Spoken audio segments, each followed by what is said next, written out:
Selamat pagi, salam sejahtera bagi kita semua. Perkenalkan, nama saya Meliani Angela Diadora. Pada pagi hari ini saya akan menjelaskan tentang, yaitu yang pertama ialah menelaah struktur dan kebahasaan dalam teks eksposisi.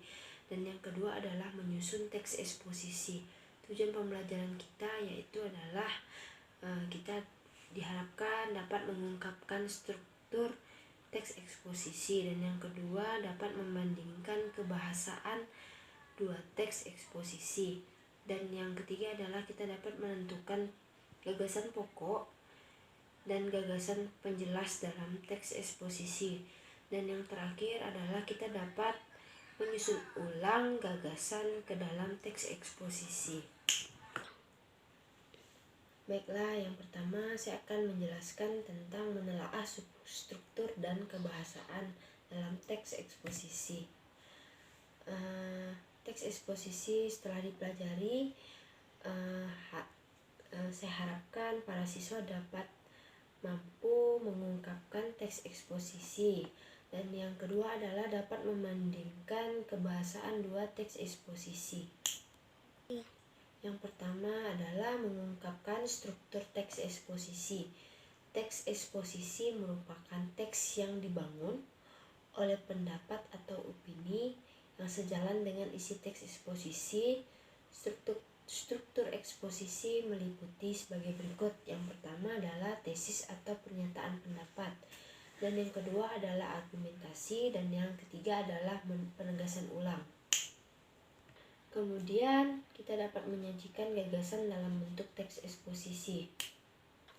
Baiklah, teks eksposisi pada hakikatnya berisi pendapat mengenai suatu hal.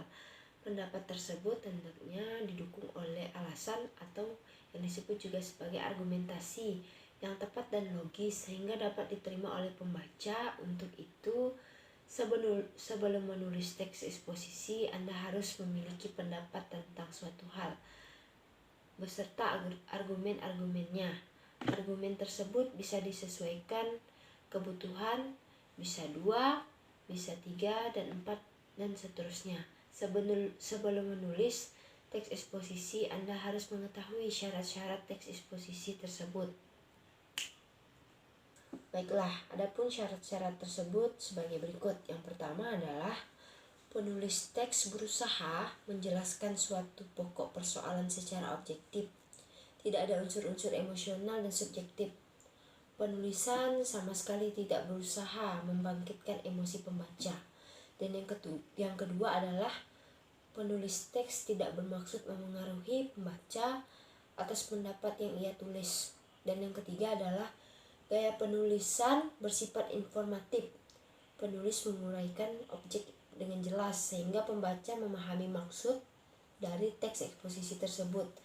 Hal ini disebabkan penulis teks eksposisi ingin menambah pengetahuan pembaca dan memberi informasi yang menerangkan sejelas-jelasnya tentang apa yang diciptakan. Dan yang keempat adalah teks memuat fakta yang terdapat di lapangan. Baik, suatu teks eksposisi dapat kita tulis dengan langkah-langkah sebagai berikut. Yang pertama adalah kita dapat menentukan topik yang menarik dan kita kuasai. Suatu topik yang dikatakan menarik apabila topik itu berkenan dengan hal-hal yang aktual, menyangkut orang-orang terkenal atau peristiwa-peristiwa besar, hal yang langka ataupun unik. Perlu diperhatikan pula penguasaan kita terhadap topik-topik itu. Topik yang tidak dikuasai sebaiknya kita hindari karena hal itu akan memberatkan dalam penulisannya dan hasilnya pun akan menjadi dangkal. Namun apabila terobsesi mendalami berbagai referensi berkenaan dengan topik itu, kemudian yang kedua adalah kita dapat menspesifikkan topik ke dalam gagasan yang lebih fokus. Bagian ini sering pula disebut langkah penyusunan kerangka tulisan. Nah, bagian ini penting untuk membuat tulisan kita lebih sistematis. Spesifikasi juga membantu kita dalam pengumpulan data tulisan.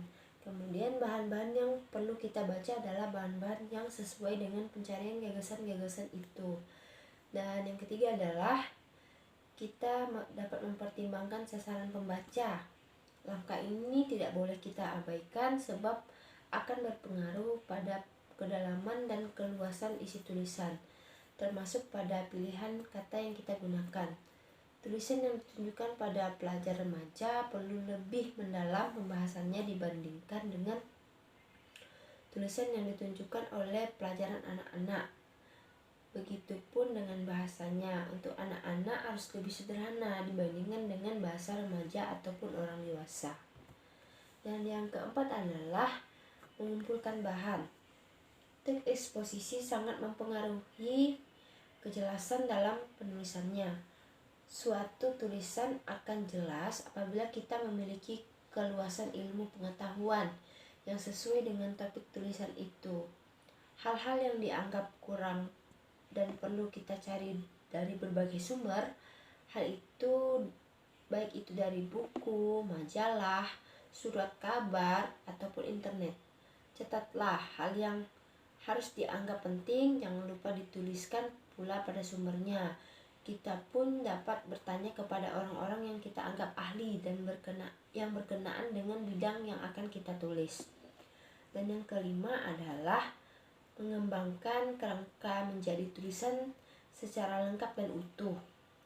Langkah ilmiah yang merupakan puncak dari keseluruhan rangkaian kegiatan menulis. Semua pengetahuan dan wawasan kita yang relevan dengan topik dan rincian. Kau coba lihat. Dengan topik dan rincian kerangkanya perlu kita tuangkan ke dalam tulisan secara benar. Masukkan pula berbagai pendapat ahli dan kutipan-kutipan yang telah kita persiapkan sebelumnya. Dengan demikian diharapkan teks eksposisi yang kita tulis lebih berbobot dan bergizi, artinya dapat memberikan pemahaman yang jelas dan mendalam kepada para pembaca. Baiklah, itu tadi yang dapat saya sampaikan mengenai materi yang sudah saya sebutkan di awal video. Kiranya anak-anak dapat memahami apa yang telah saya jelaskan. Saya ucapkan terima kasih atas perhatiannya. Saya ucapkan selamat pagi.